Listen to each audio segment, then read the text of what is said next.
because of that. Honestly, just that's what you have to do. It's just boring. It's like a basking shark, just sort of with its mouth open, just going through the water. I'm sick of it. Oh, he's led the life of plankton for 1 week. Have you been able to do anything, or have you just been resting? It's best to rest, just because your body's still in shock, even though in the head, physically, I thought it was all right. The body sort of just acts in weird ways. Brilliant. It's a weird thing, isn't it? Like I said last week, you don't think about your body until there's something up with it, and then you panic a bit, and you go, right, I'm going to look after it from now on. I've been given a second chance here. As I said before, this was not a life-threatening illness or operation. No, but it's that same thing. The last time I had it was when I nearly choked to death on the Mr. Freeze pop. Right. Where I had that sort of, what do they call it when you have like a second coming? Do you know what I mean? It's that sort of thing where I don't think you're the second coming. No, but that thing of... If you are, we're all screwed. You mean the second chance? Yeah, it's a second chance thing. Your life flashes before you, doesn't it? Yeah, but you get, you suddenly feel kinder. Do you know what I mean? Really? Yeah, you sort of go, right, that was a bit of a warning. Like Scrooge? Be good to people and stuff. Yeah, a little bit. I think it's normal. So are you now a nicer person? You've given more generously to charity and the like? Well, I haven't been out, so I can't do anything. I can't help anyone. Yeah. Go online and... But maybe, once... Donate some money, all this cash you're in. No, I've given enough money away. Sick of it. But, changed. So he hasn't changed at all then, no? But you've also got to be careful as well, because there's that thing of you can drown yourself by having too much water. Yeah. So it's just getting that balance right of not having too much and filling yourself up. Well, yeah, it's that balance, right, of not dehydrating and becoming like a desert jellyfish, like a little crisp, and drowning yourself. Yeah. You're right, it is a balance. That's exactly what you've got to do. I don't know how you've managed it, Karl. It's very complicated. Yeah. No, but what I do is when I'm thirsty, I drink, and when I'm not thirsty, I don't. Yeah, but that's the problem with me. Whatever it is that's in your head that says you should have a drink, I don't really have one. It's called a brain. It's called a brain. Yeah. It's the brain that tells you. But my brain's never thirsty. I only think of drinking when I'm eating, and I'm not eating as much because my kidney's weird. I don't want to put any pressure on it, so I don't drink. So now, if I have it in front of me all the time, I go, right, I've got to have that. Yeah. So I feel a bit better. Good. Just it's just been a long week, because when you don't do much, it's just time doesn't whiz by. And normally your weeks are packed, as we know, with visits to the cobbler and yeah. Well, it's just like they say, isn't it? They say following an ant. Exactly. Yeah, you've got a hectic schedule. I know. I don't know how you fit it all in. But because I was close to death and everything. You weren't close to death. I've been thinking about other people who've been in that situation where they're dying and what have you. And it's weird how, like, in a way, do you know, like you say before you die, things to do? Yeah. I've never heard that sentence before. I don't know if they say. Well, I've extrapolated from that. What you mean is there are certain things you should do before you die. Swim with dolphins, etc. Yeah, but in a way, because I've had such a boring week, it's been a long week. So if I was dying, don't go swim with dolphins, because you'll love it and the time will whiz by and you go, oh, there's another day gone. Whereas I've been sat at home watching, Price is Right and stuff, and it's just like, oh, it's only 4 o'clock. Oh, this is dragging. So if I was dying, I'd go, yeah, it's dragging, but I've got ages more left to live. Yeah. What's the point? But it's surely about quality of existence, isn't it, when you're dying? No, but anyway, I'm just saying. Oh, okay. Been a boring week. But what I've been doing is going on the internet, sort of learning stuff, and watching more documentaries about stuff. Yeah. Okay, tell me something you watched on the internet then. The thing that stands out the most was this spider. Right. That a fella got. Popped it in like a little sort of bottle. Yeah. And chucked in 80 ants. And the spider, right, just went mental. And I don't know if the spiders eat ants. I don't know if they do. But he wasn't happy with them, that they were there. And he was just whizzing around, sort of biting them. Not eating them, just giving them a bite. And the ants would sort of just lie there, dead. And Spider had this system of sort of going, right, I'm going to put the dead ones over there, and it was biting them, dragging them across, putting them in a pile, killing another one, popping it in the pile, And by the end of it, it made like a little pile of dead ants. He was just there, sort of breathing heavily. And that was amazing, because I've never witnessed that before. But you don't see that happening, do you, normally? So you think that if people are unfortunately passing away, instead of visiting Disneyland or whatever, they should just learn stuff. Just get on the internet and watch spiders. This world is amazing. Attacking ants. And just that thing of, last week you were saying how good ants were and how they're brainy and they work hard and everything. Yet none of them they didn't know what they were doing. There was panic going on.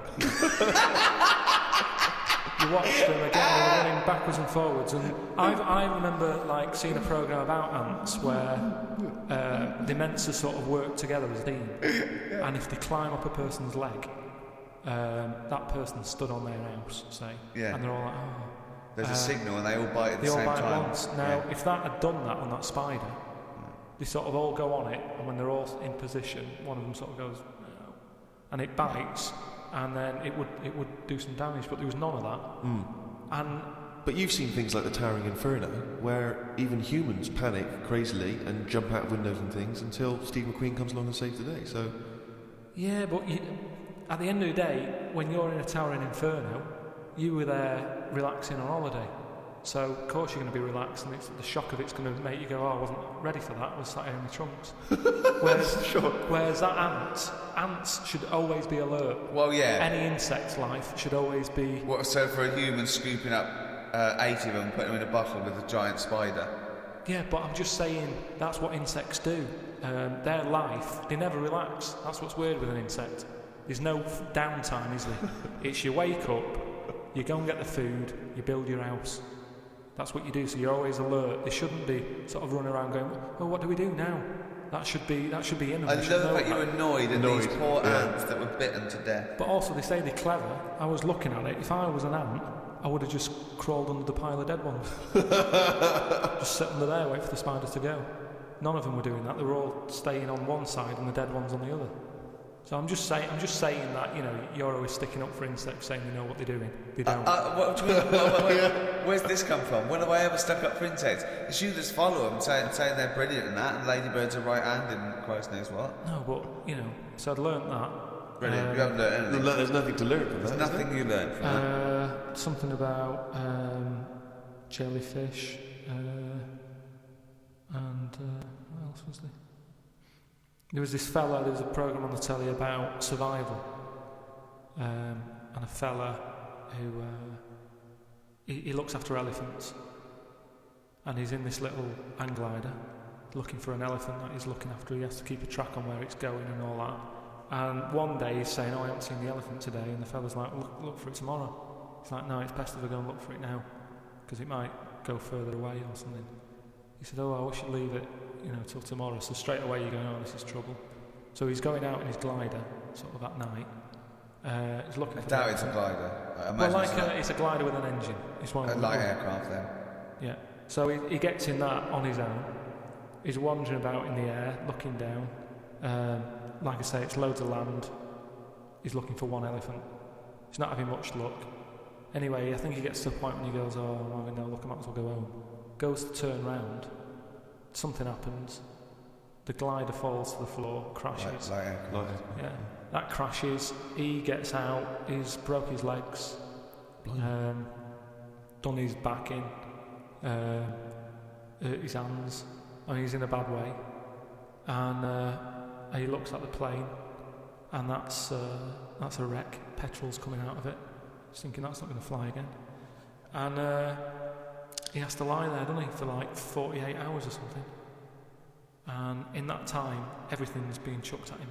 He has a lion wandering around him. A scorpion walked over his leg. Some sort of dangerous snake went in his shoe. What else is there out there? Some sort of bad ants. Just everything that's there that could cause a problem. He had it all in his life. I haven't seen this, but I suspect there's a lot of conjecture in this telling of it. Bad ants. No, just anything that you could think of that's out there to cause you a bit of a problem. Camels. He got hot. He got so hot his lips fell off. No, because you have to have a lot of juice to keep your lips sort of how they are. Right. So that's the sort of state he was in. Yeah. 48 hours. and yet he survived in the end. Someone came and found him. And you thought you were bored doing nothing? Yeah, no. Well, he didn't even have the internet. Yeah, but he had a lot of insects. What would you do then if you landed, right? Supposing we all land, right? We're shipwrecked, okay? There's no food around. But there's a chance we might be saved, like in a few days. We just got to stay alive just for a few days, okay? Steve offers up his penis. For what purpose? Well, it's already he's torn it in the plane crash. Anyways, it's hanging off. You go, okay, listen, lads, let's eat this. Let's go 3 ways. I should be so lucky.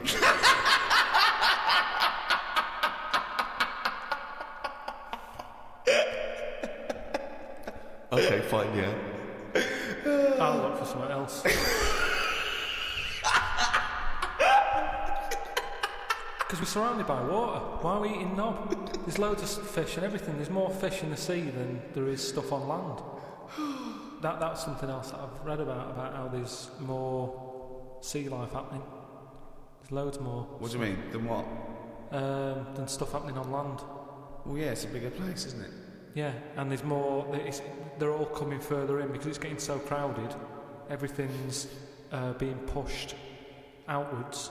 So we're going to get to a point where people won't go walking in the sea because there'll be something deadly just floating about on near the shore. Again, that's no information at all. I don't know. There's no information in that statement at all. Yeah, I said how the sea is so overcrowded that everything's being pushed to the edge. It's not overcrowded. It is. You mean things that are in the sea are being pushed to the edge of the sea? Yeah, because there's new stuff happening all the time. There's new creatures being made, they're changing quickly. They were saying how, like, I don't know, 50 years ago, jellyfish didn't even have a sting. That's rubbish. Try 50 million and you'll get closer to the truth. But what I mean is, in terms of, like, land, we all look the same, don't we? We've had 2 legs and 2 arms for ages. Whereas in the sea, things are changing at a really fast rate. So, like, jellyfish were knocking about. The sea is a much more stable environment than the land anyway. What are you on about? Well, I wouldn't have thought evolution is any faster in the sea than land. Yeah, it is. Well, no, what's the evidence for this? Well, I'm telling you how jellyfish have changed. And look at them. And how have they changed then? So 50 years ago they didn't have a sting. Yeah. Now they have. Yeah. Trilbies, they wore trilbies 50 years ago as well. And they just spoke with a much more, refined accent. Just that is quite a lot though, isn't it? Because jellyfish are nothing. But no, you made that up. That's not a fact. There's no facts come out of this discussion. That's interesting. That you haven't said anything. Jellyfish haven't changed in 50 years. No, they have. They've changed a lot in terms of... Well, they haven't changed in hundreds of millions of years, so I don't know what the 60s had to do with anything. I just don't know what influence the Beatles and Mary Quant suddenly had on jellyfish, where they haven't changed for hundreds of millions of years. With all this sort of loose, free sex, free love, they were just going berserk. No, yeah. There were no inhibitions amongst the jellyfish anymore. Things are changing a lot. To think that jellyfish, when they first came out, they were nothing. Jellyfish are nothing, aren't they? They're just a blob. So when they first came out, when they were first released, new by Roncal. Yeah. But what I'm saying is, even though they were nothing, they've grown to have a bit of something, just to get by in a busy place. I don't know what you're talking about. It's all guesswork and conjecture. It's not guesswork. I've been it's all nonsense. I've been reading all this and watching stuff. Karl, you haven't learned anything. Well, that's not entirely true because he's obviously learnt enough to have written a poem about some of these subjects. Oh, I love his poems. Are you getting into poetry now, properly? I really like it, yeah. Is Karl going to read this for me, Steve? If you want him to. I think so. I did one about my kidneys. What was it called? Didn't have a name, it doesn't need it. Ode to a Nephron. Right, I did 2 about jellyfish. Excellent. I don't like jellyfish. They're not a fish, they're just a blob. They don't have eyes, fins or scales like a cod. They float about blind, stinging people in the seas. And no one eats jellyfish with chips and mushy peas. Get rid of them. And then there's just a short one I did about jellyfish. It would be spiteful to put jellyfish in a trifle.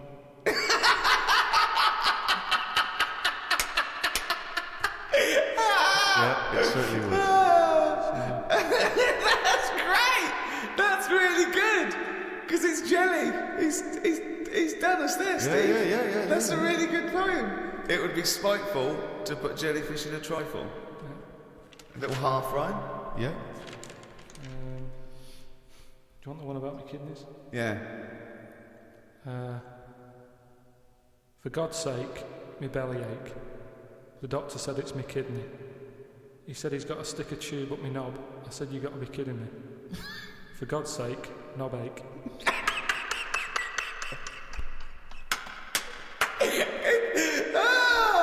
Oh God!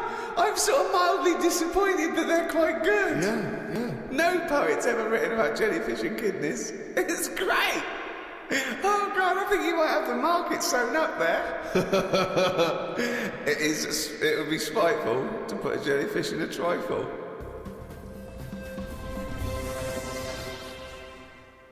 I mean, I'm both impressed and fascinated and worried by Karl's new literary outlook. Yeah. You know, we've said to him, we've tried to make him appreciate the arts and poetry and explaining like what metaphor does and symbolism and all that. But I'm worried it'll backfire, because what if he becomes clever and erudite and then we lose our little endless well of stupidity? What if we lose our little shaved monkey? I mean, these podcasts without, It's almost like you were evolving into a human. I mean, you've authored a book. Well, I have to say, without at the risk of sounding like we're shamelessly promoting it, I've only just looked at the book today, because that's the first time I've seen it, The World of Karl Pilkington, and I was very impressed by how legitimate it feels. I mean, it does feel like an actual book. He's put so much work into it. I mean, he's done drawings, he's done extra thoughts and ideas, and it's very odd to think that has probably gone now into the British Library, which I think is obligated to take a copy of every book published. Incredible. I mean, let's be honest, it's not going to be on anyone's bookshelf. It'll be on their lavatory cistern, possibly next to their bed. But nevertheless, it's hardback and it's got pages. It's a real book. Yeah. Will you now read some great works? Will you read poetry at all? Probably not. I don't like reading made-up stories, because Fiction. life's interesting enough, isn't it? Right. If I'm going to read someone else's lies, I might as well make some of my own up and save me money. Is what I mean. But you do read lies and made-up things. You just take them as the truth. Most of the spurious facts and apocryphal tales and ridiculous stories that you read on the internet are, fiction. Yeah, but as long as it gets you thinking, then it really doesn't matter. Say I was telling you about the sea being full up. Yeah. Right? How there's too many fish in it and they're all being pushed out. Then, it was saying about how the jellyfish is changing from a bit back, just being a blob, to now being a blob with stingy bits. You go, and then... No, I don't. I wonder what he read. And I wonder what he was reading. Then I'll think of what other things are in the sea, how are they changing? And then that's when I might do a poem about an octopus with two heads. Because it's got me thinking. So no longer am I just reading someone else's story, spending a full week reading some other story. I've read a little paragraph, and that's got me thinking about. And it's inspired you to make great art. With an octopus with two heads, and you just think, yeah, that would work. That's a good way for them to evolve. They've got all the arms, give them two heads. They've got all the arms. And it would work, because like I've said to you before, it is one big head to make it two smaller heads. So it's just looking at science, looking at how things can move. It's not looking at But it's science. not looking at science. You then speculating on an octopus having two heads is of no value, is it, to anyone or anything? But there's people out there who are bringing out books who are writing stuff like that for sci-fi stuff. And I think, why am I reading But that's this? entertainment. Everyone knows it's not true. They're doing it to...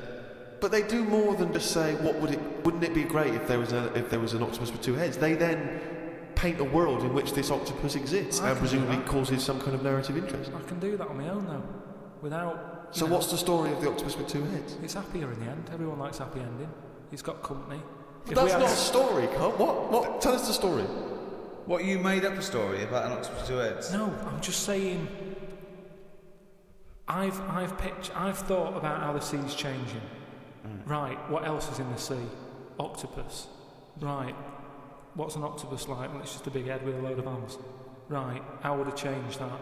I love this thought process. But it's not a story. This is not a story. It's not anything. It's just some thoughts you've had. It's not... But a story is there to make you think and have thoughts. But what is it that you've thought? You've not... I don't see what you've thought here. I just thought, yeah, that'd be all right. I know, Well, like King Kong then. That's only someone who's gone, oh, monkeys are getting better at stuff. Yes, but it has a story, doesn't it? They go in search... No, it isn't. It isn't saying monkeys are getting better at stuff. That's not what it's saying. There's lots of themes, but that's not one of them. Monkeys are getting better at stuff. No, they're getting better at stuff. The way they try to he tried to go out with a woman. That's them moving on, isn't it? It's the monkey going, do you know what? Quite fancy her. And you know from the beginning, I mean, that is a story that you go, well, that relationship ain't going to work. Do you know what I mean? I've not gone out with women who I've quite fancied, but then they smoke, and you go, oh, that's enough to put me off. Yeah. So, when a monkey's that big, the thought wouldn't even pass my mind. To go on a date. This could work out. Sometimes it's just, relationships are made for each other. Now, that for a story, you wouldn't think it'd go past page 1, yet you're having a go at me because an octopus has got 2 heads, which isn't that weird. When you look at them anyway, I mean, it must be the weirdest thing knocking about on the planet. I'm not kidding you. I've never seen anything so weird. And yet... He's angry because he's not seen anything so weird as not. I'm so happy. But it's not yet a story. What's weird about it? What's strange about an octopus with all the things that could... Why is it any weirder than a dog? Because it couldn't be further away from us. A dog has got human eyes. If a jellyfish had a pair of eyes like ours, I probably wouldn't worry about him that much. But like I said to you, it's that way that they haven't got eyes, they're floating about. I can handle some fish, they look like if they've got eyes, you can make eye-to-eye contact with them. A jellyfish, what are you looking at? It's a snidey thing, like I've said to you. You can see a lot in eyes, do you know what I mean? They say, don't trust him, why? It's his eyes. Jellyfish haven't even got any and I don't trust them. Whereas if it had them, maybe they'd be the odd one that I'd go, oh, that one's alright. Okay, Carl, I'm just going to throw an animal at you. Tell me how weird it is, what bits annoy you, how you'd change it, okay? A crab. How would I change it? Yeah. Does it annoy you? Do you think it's weird? They are weird, but they're at that size where they can get away with it. Yeah, it suits them. Okay, good. Would it change anything? In a way, you know, what you're saying about things not working, you can't walk forwards. So why hasn't something happened? Why haven't they said, do you know what, these arms are too clumsy. We need to have them so they can slot away easier, and we can pull them out when we need them, instead of clumping around with them. Because they do struggle. You see them struggling with their arms. Yet they're still here, they're still doing that, they're still designed that way. What's the weirdest animal? So you think the octopus is the weirdest animal on Earth? Yeah.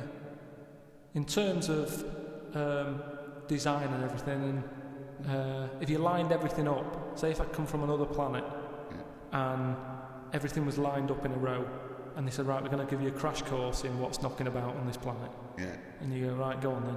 And you go, this is man, here's woman, here's a dog, here's a cat, here's an octopus, I go, hang on a minute, what is this?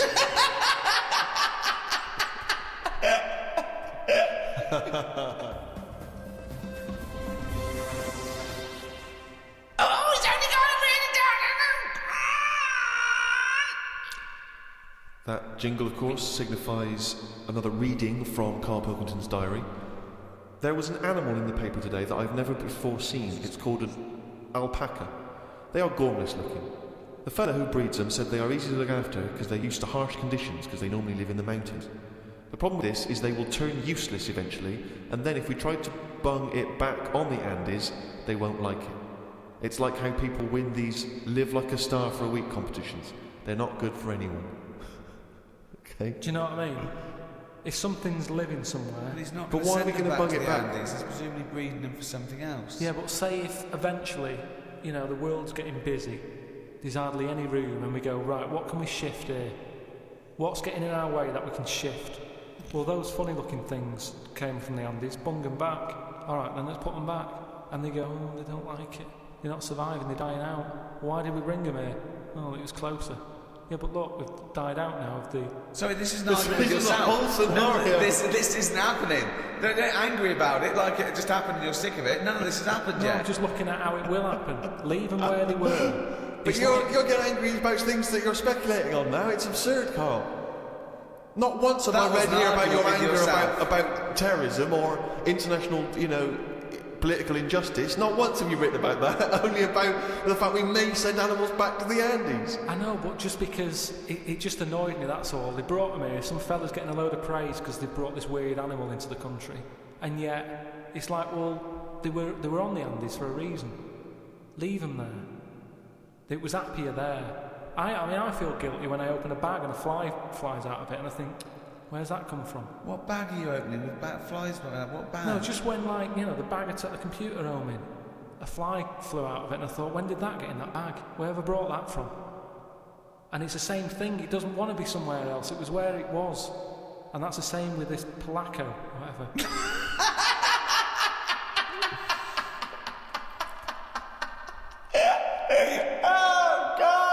It's amazing. It really is the ramblings of a madman, isn't it? Some new sea thing has been found. That's the headlines on the news. It wasn't found by sea experts, it was found on eBay. Someone was selling it for a £5. I don't see the point in buying something that you don't know what it is. What do you mean? What do you mean? It was... Someone's found some sort of shell with a thing living in it. Right. They thought, oh, I've never seen one of these before, I can flog it on eBay. Someone bought it and then wanted to look after it, went to some sea expert and they said, oh, I don't know what that is.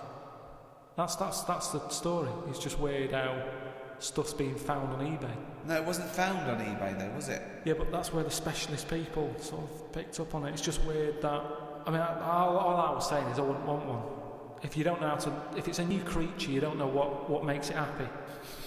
When you get a kitten, you go, stroke its head, loves it, right? And you can do that knowing that it's liking it. If I had a little seashell and you go, does it sit in water? I don't know.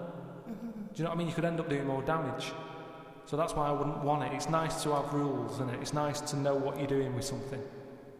Well, as you write in the diary, it's like if an alien landed and wanted to live with you. As much fun as it might sound, it wouldn't be long before you got annoyed with it because it wouldn't eat the food you gave it. That's what I'm saying, but I couldn't have a go at it because it might not like pasta. It might not. Everyone likes pasta. Well, that's it for another week. I hope you've enjoyed this half hour of drivel. I mean, some of the most stupid things ever said. I mean, it's like he's got a contempt